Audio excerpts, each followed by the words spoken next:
And welcome back. The rematch we've all been waiting for has arrived. Alabama and Georgia will duke it out in Saturday's SEC championship game officially as a top 4 matchup. If there was only one knock on Alabama's perfect season, it would be they ain't playing nobody. Well, statement made. Last game we saw Coach Saban kind of go off on the sidelines. He broke a headset. What's your feelings when you see Coach Saban kind of go a little crazy? Wow. Tigers looking for their first trip to the Elite Eight since 1986, but due to broadcast rules, I cannot show you the highlights. Instead, I went to Mom's house, grabbed a few of my old childhood toys to help tell the story. Tua Tagovailoa has become a household name in the state of Alabama. You know that name just rolls off the tongue. Tagovailoa. But that's not the case in the Big Apple, New York City! Check out this Instant replay. Very good, Kyle. I'm about 15 years older than these guys. I was out of breath. Give me your take on the weather out here. Oh, this is an easy one, Don. Angry, and I dislike it. We're cold and wet. So this is a pretty sweet deal for these kids. They get to come to the game, cheer on the best women's college basketball team in the state. In return, they get to skip school for a day. That's pretty good.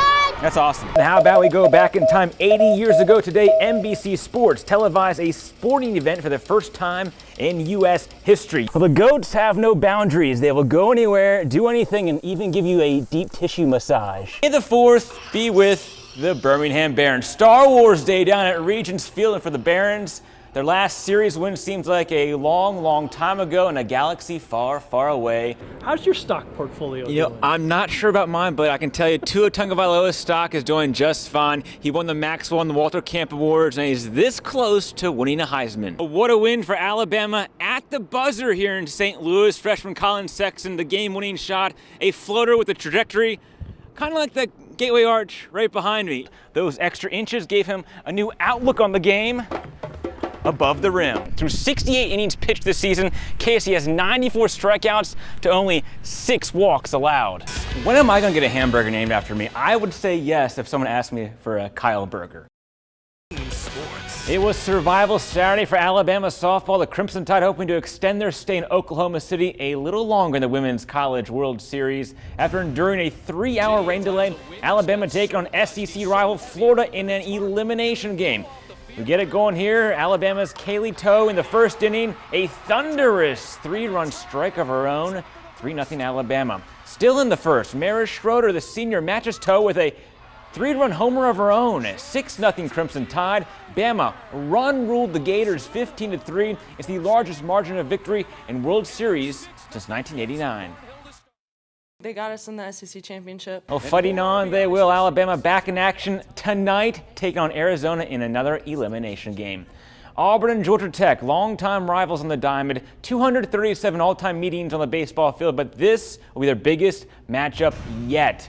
For the first time ever, Tigers and Tech meet in the NCAA tournament. 9th inning, 2 outs, Auburn trailing 5-2. Rankin Worley singles to left. Jared Eaton comes around to score. It's 5-3. 2 men on. Next batter, Steven Williams. And Steven, are you kidding me? A 3-run walk-off home run.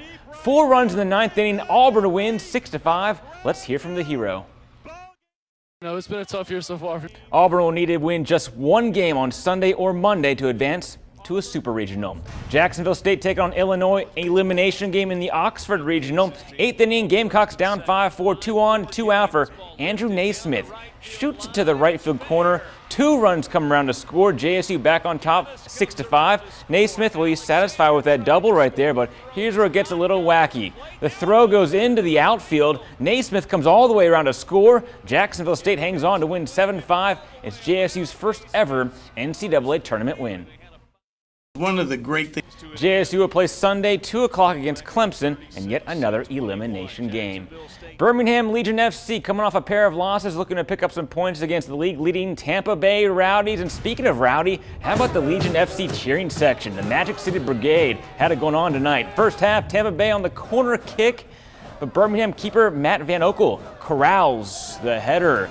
Let's go to the 28th minute. Not so fortunate. Tampa Bay Sebastian Guenzati beats Van Oekel here for the goal, the first of the game. Rowdies add on 1 more. Birmingham falls tonight 2-0.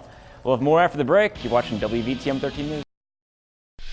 The tradition began soon after Regents Field opened in 2013. After every Friday night Birmingham Barons home game, fans stick around for a fireworks extravaganza. But the dazzling display is a bonus for patients at Children's of Alabama.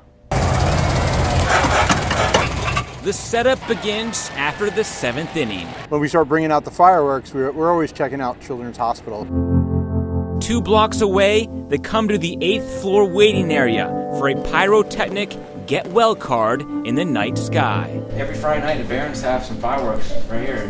Is that something you're really looking forward to every Friday? We'd love to see the kids. They're plastered against the windows looking out. I've actually been up there myself and got to see the fireworks from up there, so it really is a great view. One of the faces you might see, 8-year-old Bryant Lay. He has AML leukemia, acute myeloid leukemia.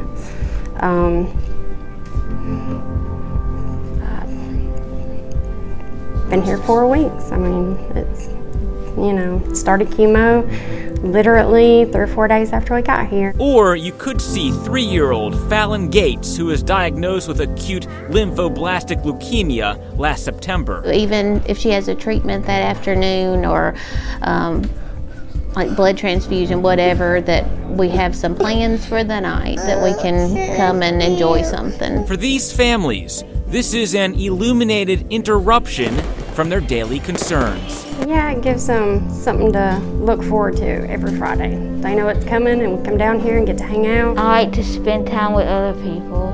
Thousands of fans look towards Children's of Alabama. For the children looking back, it's a moment that means more than we know. It's really great. It's like you could just reach out and touch it. Very good. A touching tradition of brilliant bursts for a captive audience. In Birmingham, Kyle Berger, WVTM 13.